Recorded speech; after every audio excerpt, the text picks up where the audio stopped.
Welcome everybody to our series of Vision for Life webinars. Today we've got Dr. Alex Newman with us today. So he completed his Bachelor of Applied Science in Optometry with first class honours, followed by a Doctor of Medicine, where he graduated with distinction. And he further advanced his expertise with a Masters of Medicine in Ophthalmic Science at the University of Sydney with a high distinction. Because that wasn't enough study for Dr. Newman, he went on to then do more subspecialty fellowship training, including professorial uveitis and medical retina fellowship at the Sydney Eye Hospital and a clinical research fellowship at the Save Sight Institute.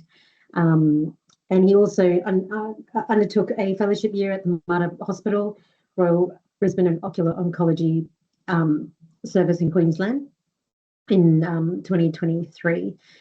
So Dr. Newman specialises in cataract and medical retina, as well as retinal genetic disease and uveitis.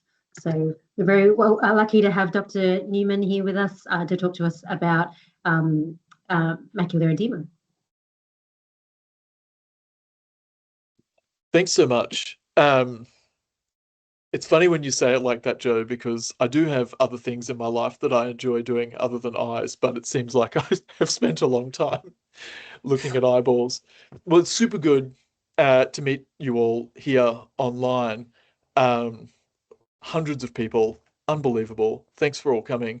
I hope that we can all enjoy this as much as I do.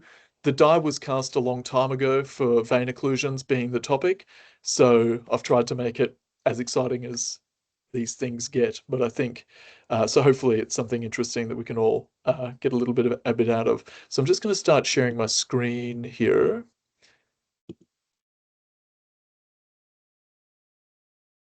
Is that sharing, Belinda? Not yet. Not yet. I want to click share. And then I'm going to click screen. And then I'm going to click. Here we go. I can see the cool slide. Oh, I'm getting a thumbs up. How good. Perfect, everybody. Well, thank you so much. So on Friday, when I heard that there were lots of people coming, I tried to expand it slightly from vein occlusions just to vascular occlusions in general. So hopefully it covers quite a few different topics. But thank you, Joanna and Belinda and the Vision for Life team for having me tonight. So why do we sort of talk about this? Well, hopefully, fortunately, these things are pretty rare, but they do happen and you do see them from time to time. And there's something that can be dynamic and happen and occur in your chair, live in front of you, absolutely painlessly in front of you. So what we were looking to do is just bring everybody up to speed on what's the best thing to do when you see one. And this little guy here, this little Holland horse plaque sitting up in this gentleman's retina. So let's have a little look if I go to the next page. Excellent. So for today, I thought some reasonable goals would be to recognize what's a real emergency from just an urgent or a routine case, to work out the referral pathways and strategies and where is the best home for these places to go, making sure that the language is nuanced so that we can both be on the same page with the urgency, and 3, work out what to do for these patients to manage them optimally, both from a systemic and an eye perspective. So just, in general, these are 2 separate conditions. I'm just going to leave these screens up here. Which one of these is the emergency and which one's just urgent? So I'll give you a couple of seconds to pop it in the chat and see what you think.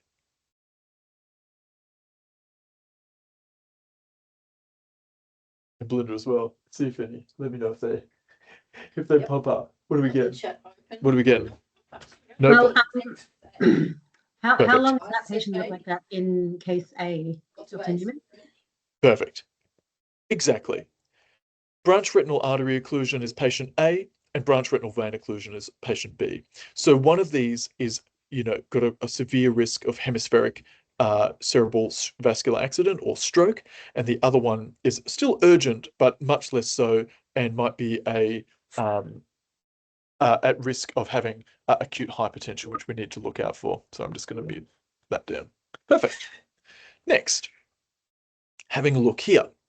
So now these are two other retinas, and you can sort of see some differences in their retinal appearance, and which one of these is an emergency or which one's urgent.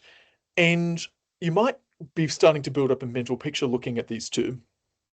But if I give you another little bit of information like this, that the patient suffered from an episode of amaurosis fugax, even though the retina looks normal, you can see how even just a small tidbit of information can completely change the whole paradigm from being a normal retina to actually being an ophthalmic emergency or a neurovascular emergency.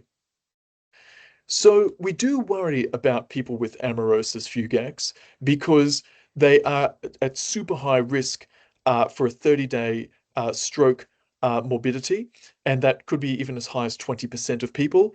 Sometimes some series show that even up to a third of people have had a stroke when they present with the amaurosis fugax. So these people are high priority for us to send for urgent neurological assessment.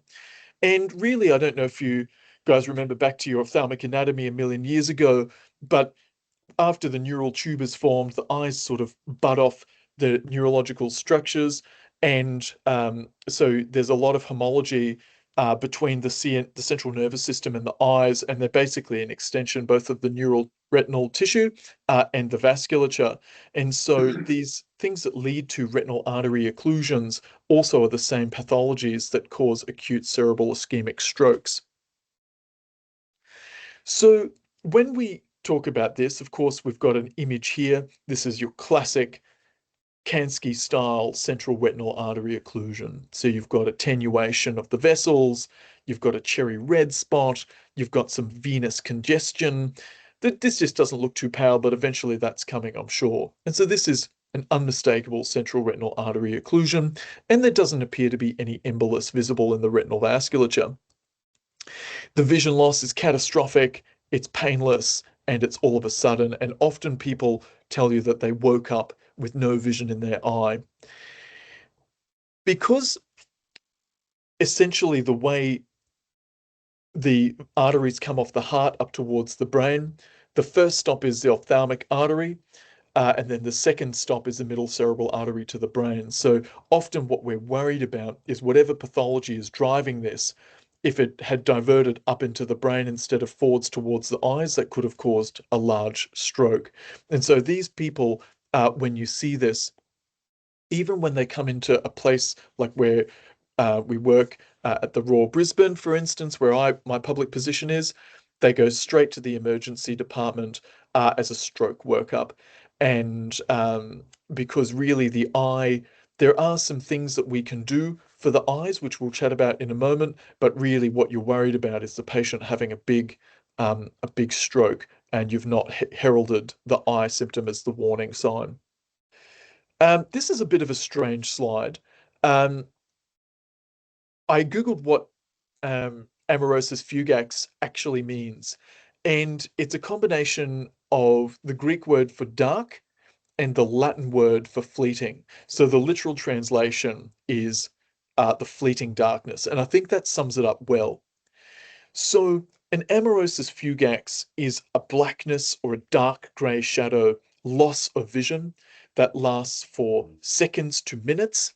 It's unilateral in most instances, and this is analogous to a cerebral TIA, where people might have a weakness of their hand or a slurred speech or a difficulty speaking or difficulty understanding or walking or being coordinated.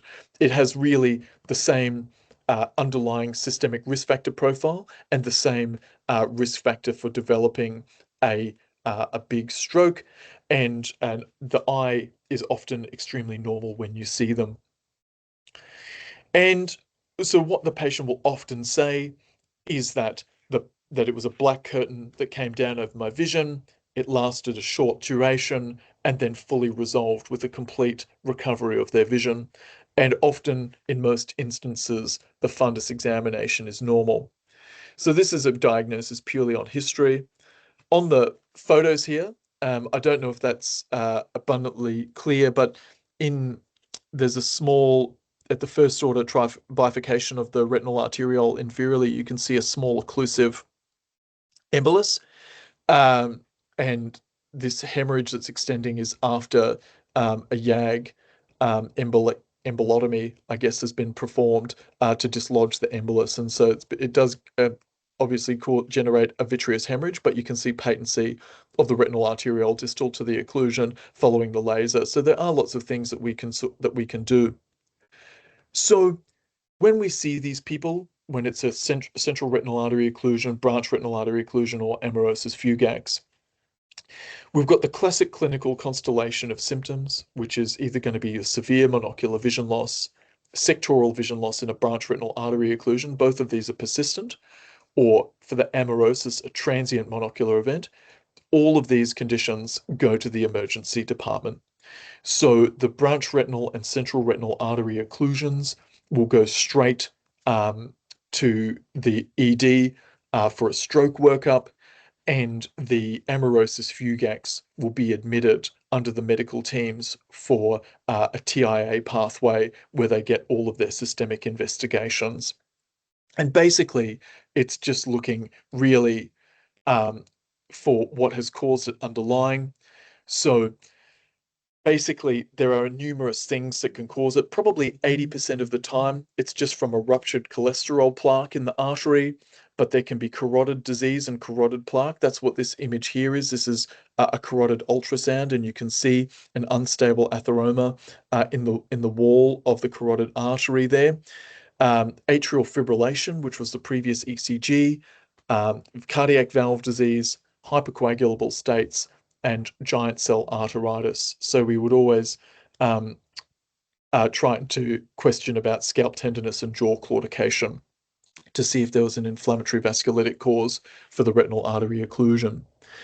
In terms of treatment, after 24 hours, there's not much that can be done for the eyes.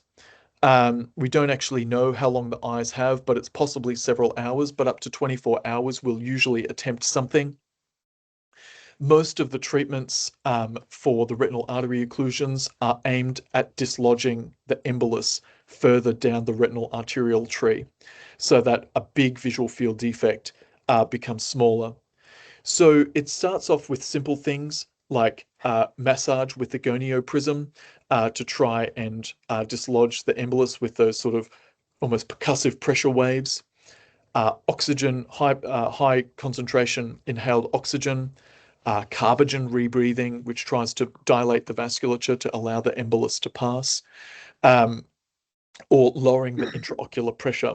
And we would often do that with either drops like Diamox or, with tablets like Diamox or drops, or often my go-to is performing an anterior chamber paracentesis to rapidly drop the eye pressure to about 0. What we're trying to basically do is create a large pressure gradient between the arterial perfusion pressure and having a low pressure inside the eye. So the natural pressure gradient is for blood to flow into the eye. It doesn't always work, but especially for a central retinal artery occlusion, it's definitely worth trying these things. But we sort of give that a go in clinic for about 20 minutes, and then the patient goes for their stroke workup. Of note, I guess at the Royal Brisbane, we have access to hyperbaric therapy, which is where patients enter a room with super highly pressurized oxygen to try and force it from the choroid into the retina, trying to force the oxygen from the choroid into the retina to supply the photoreceptors while the vascular occlusion resolves. There's limited sometimes success with that, but we also have that up our sleeves if we need to as well. But for the most part, what you'll see is not arterial embolic disease. They're very rare, very urgent though. But what we're more commonly going to see is vein occlusions. And these are some things you'll encounter every few weeks, depending on what your patient demographic might be. So I thought we'd start with an interesting case from Africa. So one of my colleagues, she works in Ghana, and she sent me this case. So this was, I think, within the last 4 weeks, I think 26th of June. She says, "Hi, Alex, how are you? I need help. What could this picture be? Infectious disease screening ruled out syphilis and HIV. FBC and ESR were normal. And because we're in a resource poor country like Africa, that's it. So we've got this image here, and we don't have access to any other diagnostic tests." Anyone want to hazard a guess? I mean, you can pop it up in the chat if you want to hazard a guess at what's going on here, but it's a fairly strange looking set of eyes, and these were the photos that I got through on WhatsApp. So you're looking at what we're looking at. So I basically just said the same advice we would give to all of our vein occlusions and all of our retinopathy patients. We'd definitely check a blood pressure and BSLs to make sure we're not missing malignant hypertension. Thanks so much. Blood pressure's up through the roof. So it's just to say that when we start talking about like checking blood pressure and checking these things, this isn't some esoteric rare thing that we're looking for. This really are the rules that we try to follow sort of every patient, every time. So if somebody comes in with, acutely swollen nerves, the first test that we would do in the rooms is check their blood pressure to make sure that they don't have a hypertensive crisis. So it can be that simple and that easy to make the diagnosis without spending any money or doing any tests. So everybody knows what this is here. This is a hemi-retinal vein occlusion of this patient's right eye. Anyone want to hazard a guess in the chat what's caused this? What's brought this on for this patient?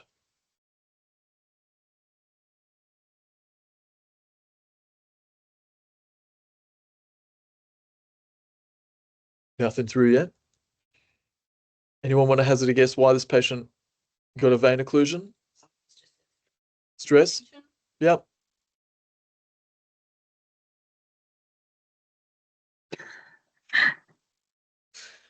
It's usually not a sophisticated answer to these things.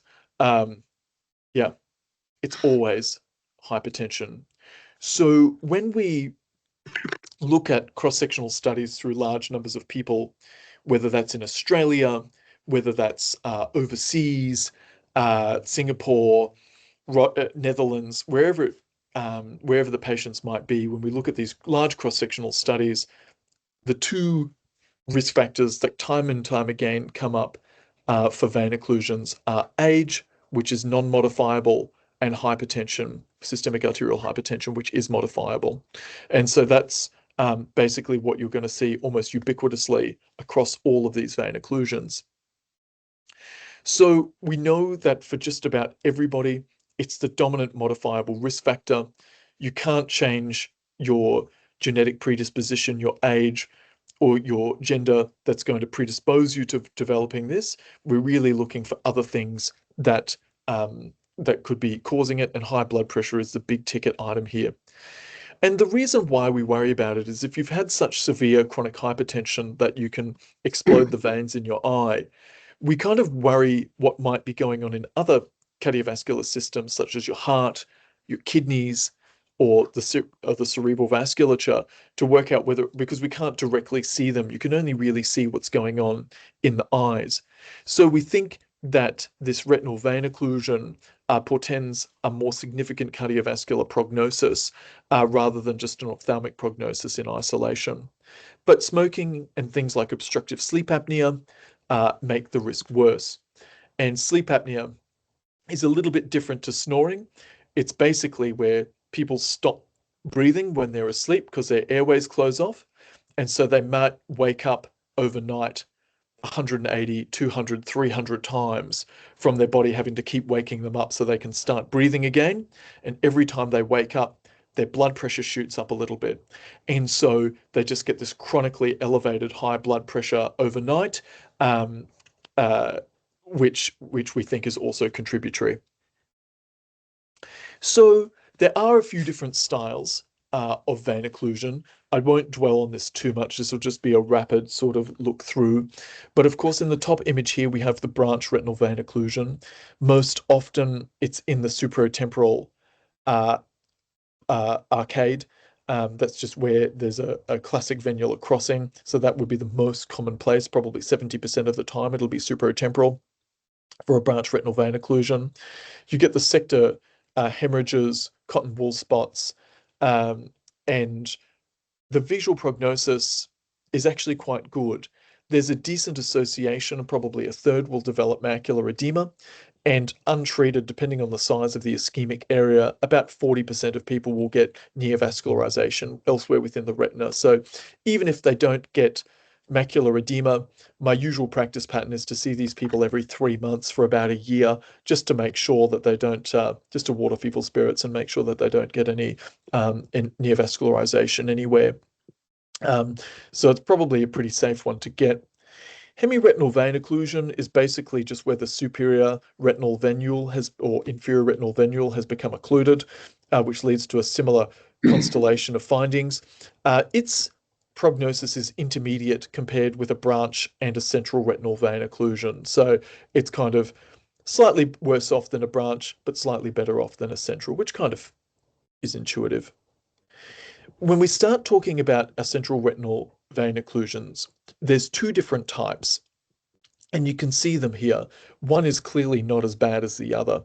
So one of them we call non-ischemic, and we used to differentiate this based off the vision being good, the number of hemorrhages, not having an RAPD, and on fluorescent angiogram having less than 10 disc diameters of non-profusion.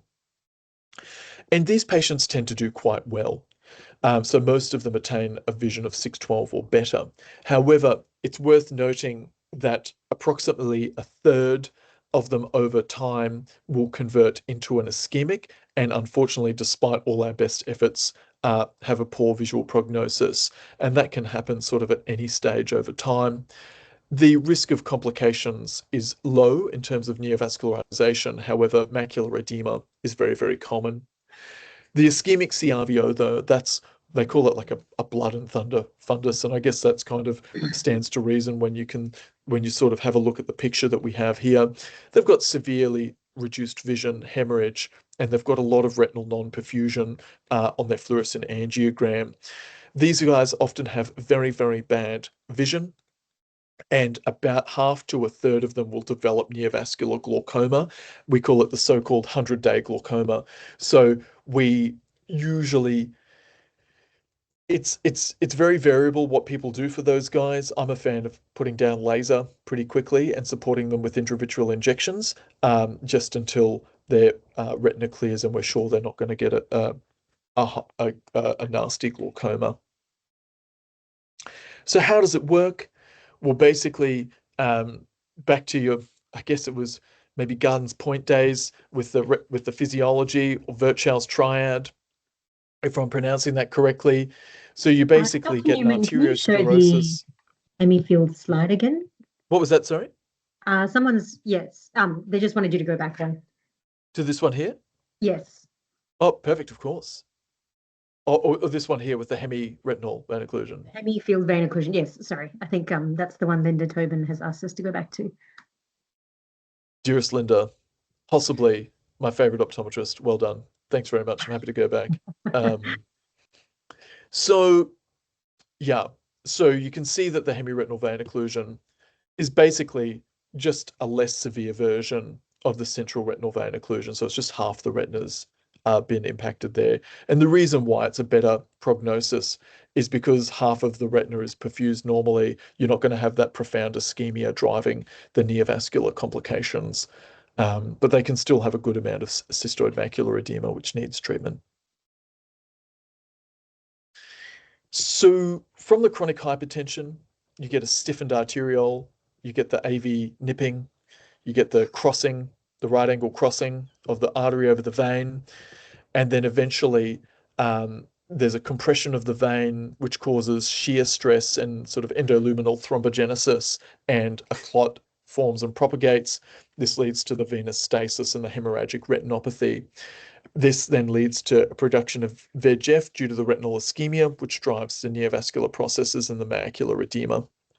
And so that's kind of how it all works. And this is why we think, and why we're so convinced that hypertension is so critical to control, particularly for the patient's other eye, and to help restore normal anatomy to their retinal vasculature.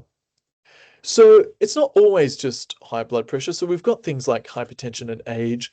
We've spoken a little bit about sleep apnea, things that show less consistent associations over the populations, but good to address for other reasons, I guess: smoking, diabetes, and cholesterol. So those are the kind of big ticket items. So when we say to the GPs, optimize the patient's cardiovascular risk factor profile, this is really what we're talking about, getting on top of these big ticket items that could be reasonably predicted. There are less common things that cause it. So sometimes it's in your extreme athletes, like your marathon runners or whatever, that get dehydrated. Sometimes that leads to a hyperviscosity of the blood, which causes a vein occlusion. Sometimes there's other reasons, like in hypercoagulable states, such as in patients who might have a genetic or heritable coagulopathy, or patients who might have cancer or be taking another medication, which causes the blood to be more prone to thrombosis. We've got other issues like autoimmune disease, such as retinal vasculitis, and all the myriad of causes that can cause that, which can cause an inflammatory occlusive vasculopathy.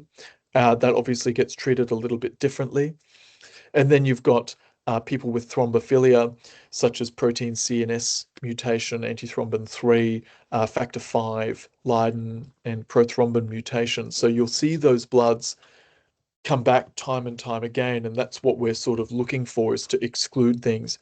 But in somebody over 50 or 60 with a convincing history of unmedicated or poorly controlled hypertension or cardiovascular risk factor, you probably, unless there was some other reason or some abnormal finding, you probably wouldn't go digging too deeply for these other causes.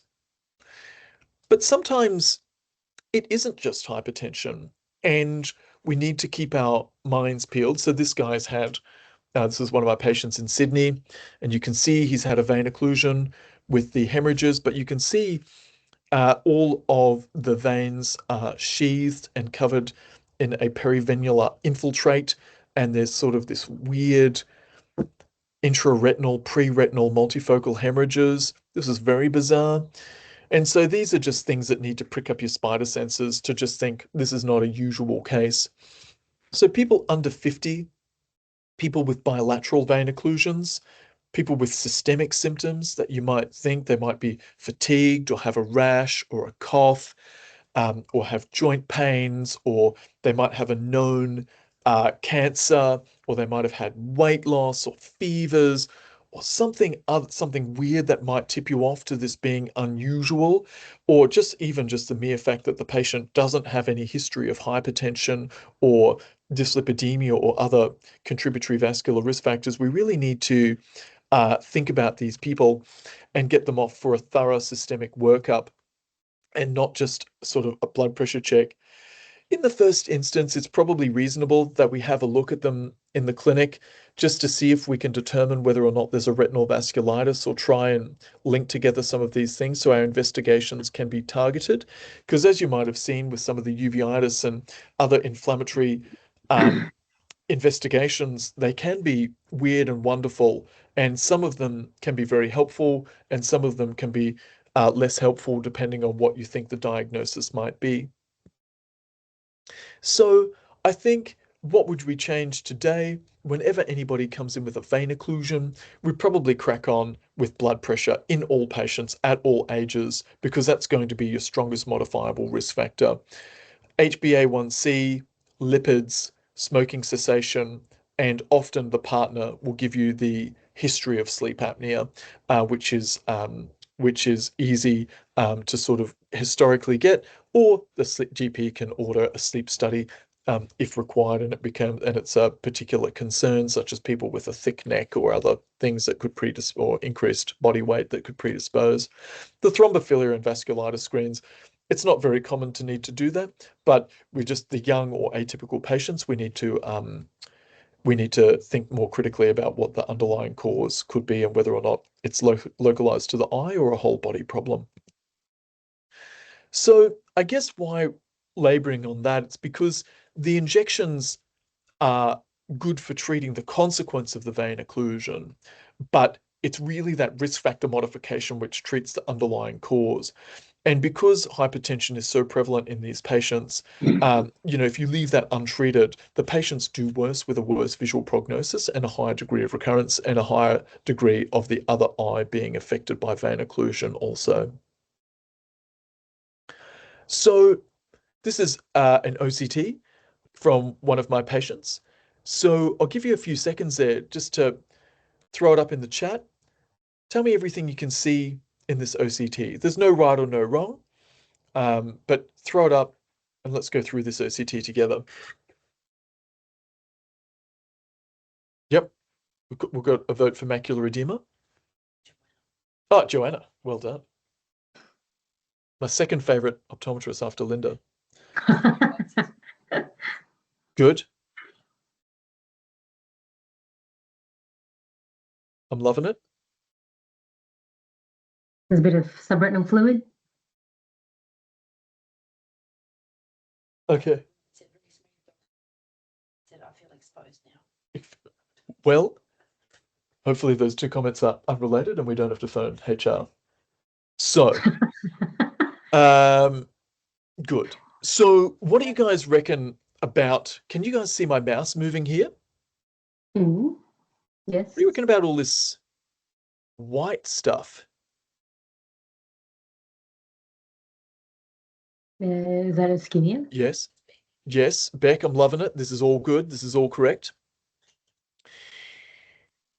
But there's also this other guy here called PAM, paracentral acute middle maculopathy. And it's worth keeping your eye out for that.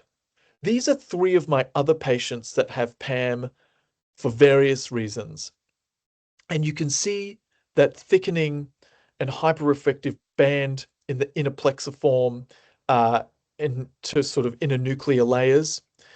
And you can see it can have multiple varying different patterns depending on what the cause is or which vessel is affected. But you can see that the outer retina with the photoreceptors is completely normal, and the inner retina, which is a ganglion cell layer, is also normal. So, as you know, the retina has a dual circulation. So the outer retinal structures, such as your photoreceptors and RPE, get supplied by the choriocapillaris underneath, and the inner retina, such as your retinal ganglion cells, they get supplied by the retinal vasculature, which you can visualize on your fundoscopy. So the point of highest oxygen tension, the point which is most susceptible to ischemia, is the is those middle retinal layers where the blood is having to go in that sort of deep capillary plexus, where the blood is either having to perfuse all the way down from the retinal arteries or all the way up from the choriocapillaris. And that's why you see this PAM. So when we have a look back here to the OCT, you can sort of see here that they do have this whiteness and hyperreflectivity of the inner retinal layers. And what that's basically telling you is this is a very sick retina with a lot of ischemia. And so this retina this macula does not have a very good blood supply because you're getting that hyperreflectivity. When you see a retinal artery occlusion, so say a central retinal artery occlusion or a branch retinal artery occlusion, the entire inner retina, so not just the middle layer, but all of the retina is hyperreflective. All of this inner retina is hyperreflective and white looking on the OCT rather than it just be this middle band. So on a branch retinal artery occlusion, like what we saw at the start, it can be super easy. You can see it clinically. You don't even need an OCT. But sometimes if you've done an OCT, you might see all of that inner retina being hyperreflective, and that'll be your full vascular occlusion, artery occlusion, or it could just be patchy in the middle, which is called PAM. But we do need to just be sort of mindful that that's a thing that you can sometimes see, and it portends of worse visual prognosis. So this kind of comes back to a sort of central theme in that we've all got these nice machines in all of our rooms, and it's better if you take photos with all of them. And so that can be more helpful to try and work out exactly what the visual prognosis might be for these patients and determine exactly the extent of their problems. So if you've got the machines, I strongly encourage you to, charge the patient and do them, because they are very, very helpful. And you'll be meeting targets at the same time. What was that, sorry, Joanna? I said you'll be meeting the targets at the same time. If you'd stop talking, I think Linda had a comment for me. Linda, go ahead. Joanna was interrupting. Sorry, just joking. Thanks. So looking at the scans here, you can see on the left image here, this is your traditional fluorescent angiogram. You can see the supratemporal branch retinal vein occlusion, where the artery crosses over the vein there. And this is when we're talking about how much retinal ischemia there is, you can see this broad wedge-shaped defect in the distribution of the vein, which has poor vascular perfusion. And so these are some of the markings that we would use to look for to determine the risk of a patient getting neovascularization, or determine whether or not the patient has an ischemic or non-ischemic CRVO. I just wanted to point off to the side here. On the right side, this is actually a branch retinal vein occlusion. It's not the same patient, of course, but this is kind of what we can tell with wide field OCT, ultra wide field OCT now. And you can see that it's giving you very, very similar information. And so watch this space. Hopefully I don't have to cannulate anyone ever again soon coming up, because this OCT technology will be coming through and it'll be very helpful. So just be aware, because I presume, all the international manufacturers, China's coming out with 1 million new OCT machines, which are much cheaper than Zeiss. And so they're probably going to have all of these features. So you might get used to seeing some of these images in your clinical practice in the not too distant future, because the technology and the machinery is improving so much with such a reduction in price point. So a great question. Does everyone with retinal vein occlusion get treatment? And I guess it's a difficult question to answer. So firstly, systemic. Yes, everyone. You really want to make sure that all of these people get their cardiovascular risk factor profile optimized, especially their blood pressure. I think that that's pretty self-explanatory by this point. Injections? No, not everybody needs them. I guess if you have cystoid macular edema with reduced visual acuity, I think it has to be worse than 612. They qualify for PBS-funded anti-VEGF. If the patient has a vitreous hemorrhage associated with their retinal vein occlusion, then that's an obvious indication, because you can't laser or do anything through the blood. And if you see this here, this is rubeosis iridis. This is basically one of the dreaded complications of your vein occlusions. This is like a same-day emergency to get that anti-VEGF on board, particularly if the eye pressure is good. We really want to attenuate those vessels with anti-VEGF straight away. Laser treatment's a little bit more difficult. So if there's neovascularization, we think, yes, we should do it. We've never really found a benefit for using focal or grid laser like we do in the diabetics. The diabetics, of course, laser was the mainstay of treatment for a very long time, for a number of decades. We don't do it too much anymore, but we never really found the same visual benefit from people with a vein occlusion. They just stayed blind, so we just stopped doing it. But if somebody had a big ischemic CRVO, or if they had developed any of those neovascular sequelae in the anterior or posterior segment, we'd hit them pretty hard with laser. So just a couple of finer points there to sort of just to rehash. So it occurs because you're getting a compression of the arteriovenous crossing, which leads to venous stasis and a thrombosis of that retinal vein. That can happen either in the peripheral arterioles, it can happen at the lamina cribosa and cause a central retinal vein occlusion. Systemic risk factors we've covered pretty well, and sort of when your spidey sense should be tingling for a different cause. Cardiovascular link, you're really trying to, sometimes there's not much you can do for the eye, but you're really trying to prevent them from having a heart attack or stroke.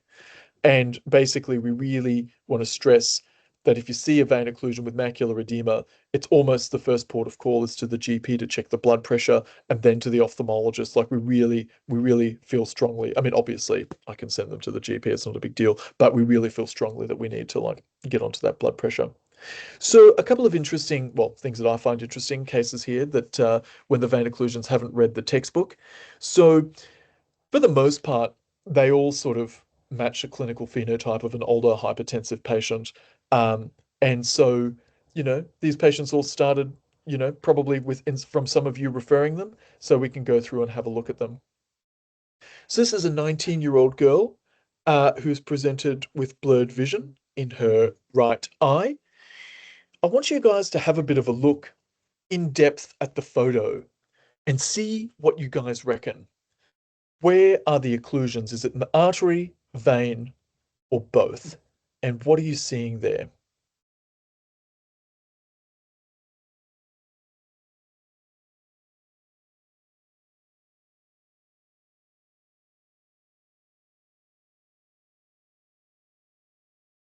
Lay it on me, Belinda. What do we got?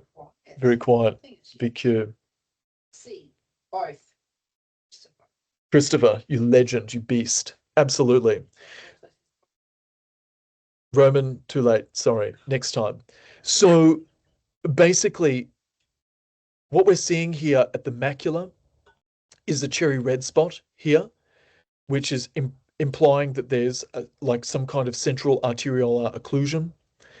You can see in the periphery out here, these are blocked retinal arterioles. And then over temporally here, you can see these inflamed veins. So you're absolutely right. This patient has lupus, and she had mixed arterial and venous occlusion in the same eye.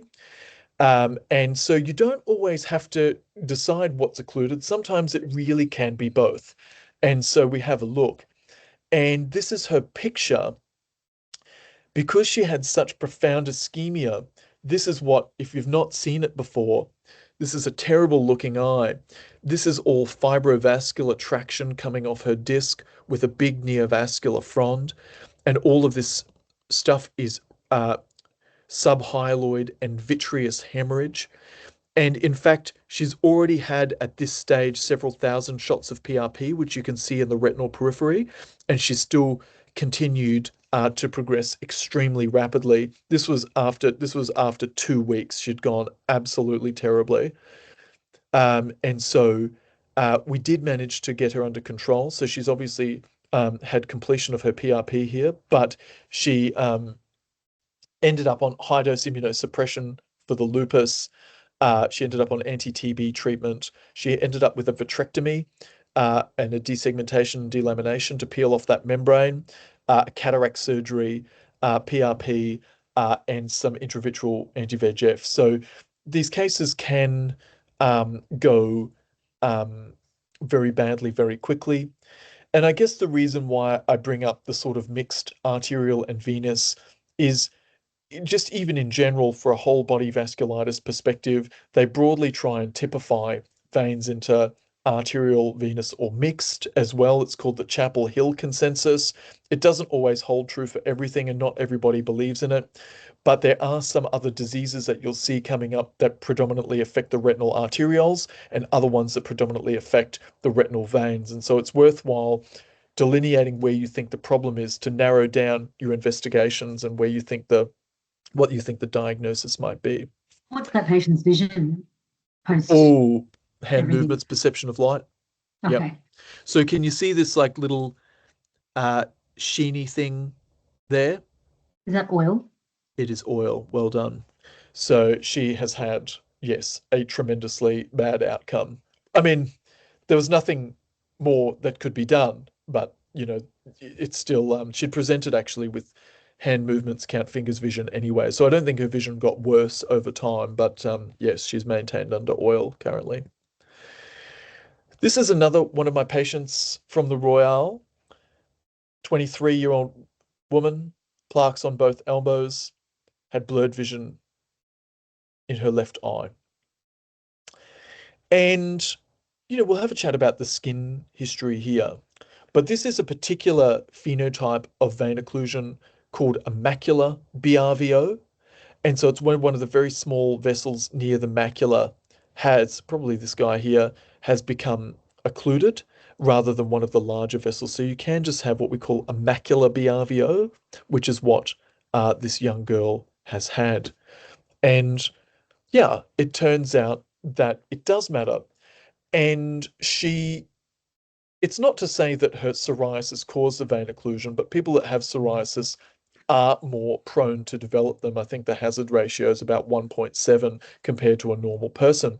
I mean, not normal, compared to a person without psoriasis. So it's basically just to say that, we have to sometimes look quite closely to see what the underlying cause might be. And of course, she was quite young, so we really needed to look very closely for a cause. And we have stabilized her on biologic immunosuppression. And this is a fluorescent angiogram showing the leakage of the vessels here from her retinal vasculitis at the macula. Okay, 62-year-old woman, and she has a chronic dry cough that won't get better. This is her fundus. Anyone want to hazard a guess what might be going on there? Do we do a chest X-ray? She does need a chest X-ray, and it's going to be one of two diseases because she's got retinal phlebitis with candle wax drippings. So it's going to be one of two things. It's either going to be sarcoid or it's going to be TB. And this is why we get back to sort of looking at whether it's arteries or veins affected in the first instance, because it can be that helpful. You've narrowed a long list of things down to two, essentially. Oh, perfect. Well done. Exactly. No, beautiful job, Roman. Love it.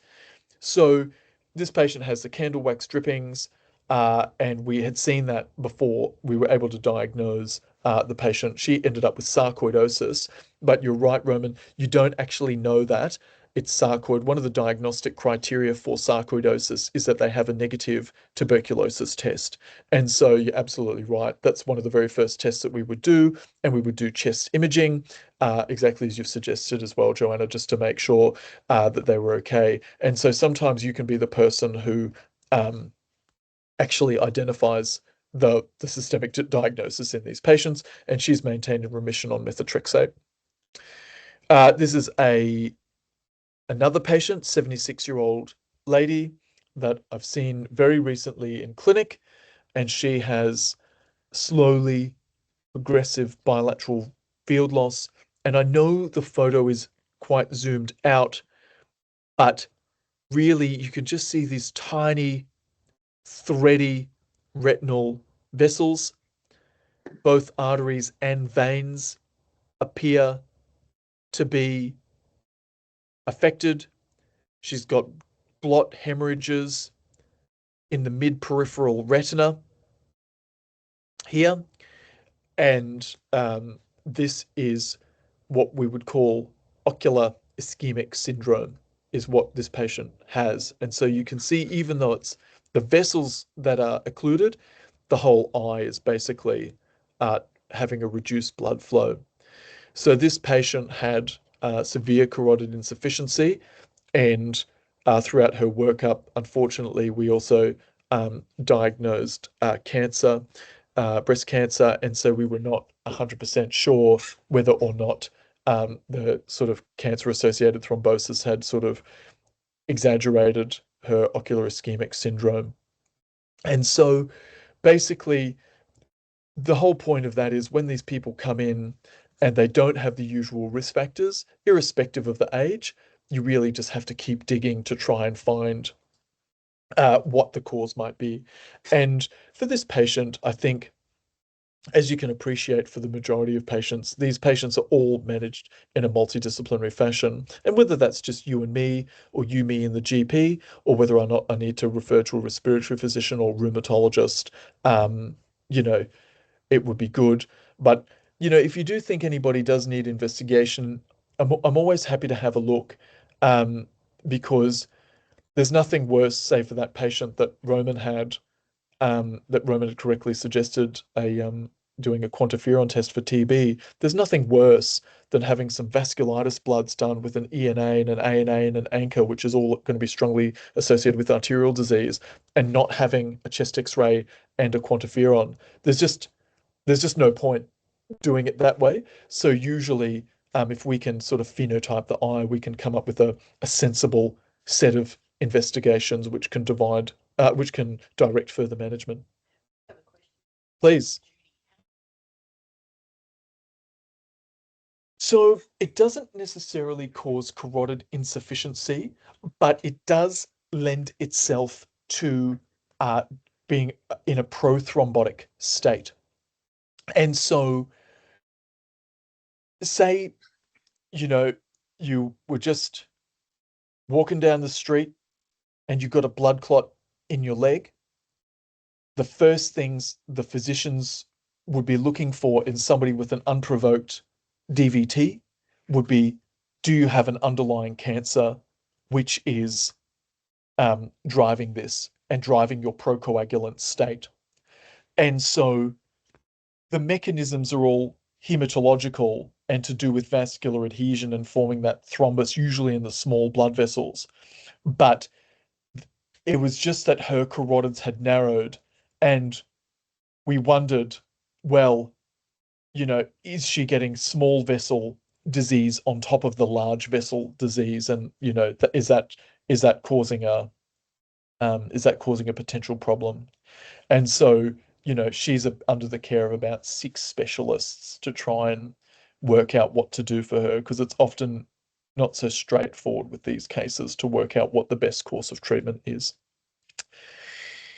So with the referral window, so I guess for a retinal artery occlusion or amaurosis fugax, these patients go to ED. Like, there's just no safer place for them. If you're not sure, and you want us to give a second opinion, we're super happy for that. That's not an issue. But if you've seen it, you've confidently made the diagnosis, straight to the emergency department, for the reasons that we sort of, espoused earlier. We certainly wouldn't want you to sort of, wait for me for 2 or 3 days and then I have a look and then do something about it. Like if you, it'd be worthwhile having a false alarm and saving the patient's probably life than, waiting for old Newman to stop talking on Teams and get to the point. With a new vein occlusion, usually within a week or so is fine. The biggest thing is sort of, making sure that the patient, follows up with their GP to have their blood pressure checked, while they're waiting for us, or, we can organize that afterwards. Vein occlusions with these young people, bilateral, no risk factors, we probably treat that a little bit more urgently, just to try and figure out what's going on, make sure the patient's not at any imminent systemic risk. And, a stable known vein occlusion, with no visual sequelae, we can see that, in due course.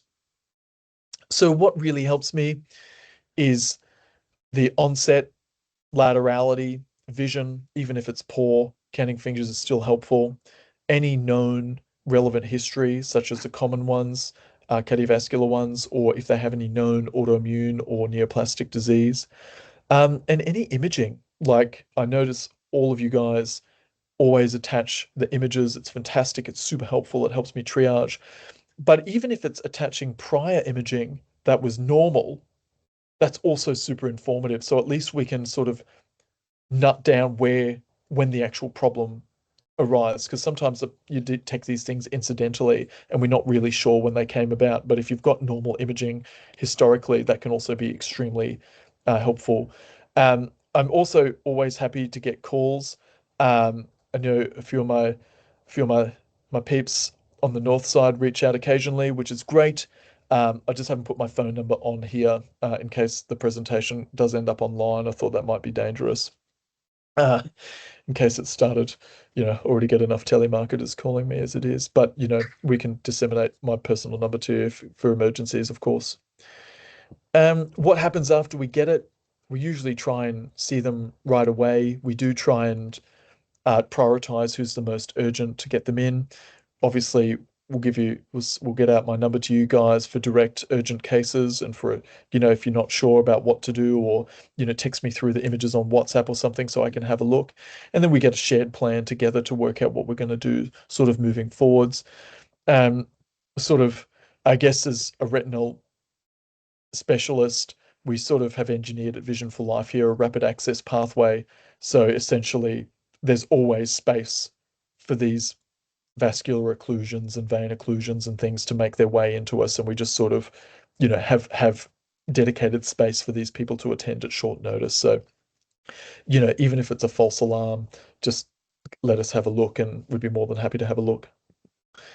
We really want shared care for these patients, because often, they're going to be followed up in the community, not obviously we love to hang on to them, but sometimes patients move, or they go around, or they fail to attend their appointments and things. So, we really want you guys to be super involved, particularly surveillance of their other eyes, monitoring whether the edema is getting worse between visits as we extend their treatment intervals, and sort of your role in primary prevention and healthcare initiatives to try and, keep on with that message for the patients to try and quit smoking and have their vascular risk factors modified. And sort of prevention is the key. And we can really, we sort of wrote about this a bit earlier, and you can basically, just looking at all these retinal biomarkers such as retinal vein and arterial equivalents, focal arteriolar narrowing, branching angles, fractal dimensions of how complex the retinal vasculature is, you can actually sort of, even just within the eye, predict who is going to be at risk of developing these problems. And I think sort of moving on from that, I think you guys see in the news all the time about, detecting Alzheimer's and, detecting, I think ADHD is the new one that you can see that people, just in case you ever get 1,000 parents coming in saying, does my child have ADHD? And you can sort of confidently direct them to some online papers that might support that. However, that being said, if the kid's tearing apart your room, destroying your trial lens kit, is probably a safe, safe diagnosis to make. But yeah, so anyway, what was that? Sorry, Joanna? We'd always do an Optos nonetheless Yes. to ensure we cement in that diagnosis.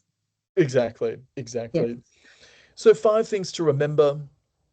Central retinal artery occlusion equals stroke.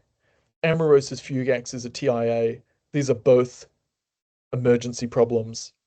If you've got the option to send it to a hospital with ophthalmology as well, that's awesome. So if you're on the south side, you might make the recommendation for the patient to present to the PA rather than QE2.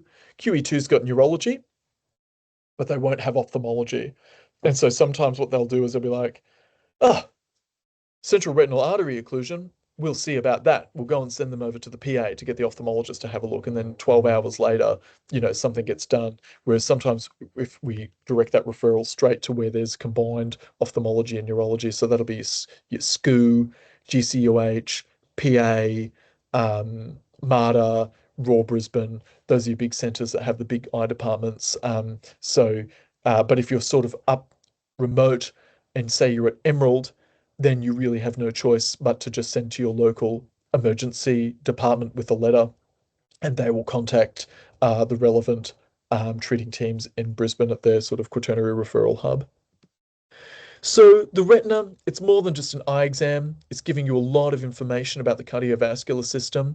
It's also giving you exquisite detail regarding the neurovascular system, and also what's going on in the patient's blood. So it's extremely vital that we image these patients and refer them on. But all of these cases start out there with you guys, and that's where it's supposed to start. And you know, we're here to help out when we can. Thank you so much for paying attention. I don't know if that's 1 hour, but it's spot on. Cool. Yeah, exactly, spot on. Perfect. Almost as if I had read this beforehand, but no, all looking good. But guys, if there's ever anything, let me know. We're going to do some MCQs, so then we do have everyone to do some can record. MCQs.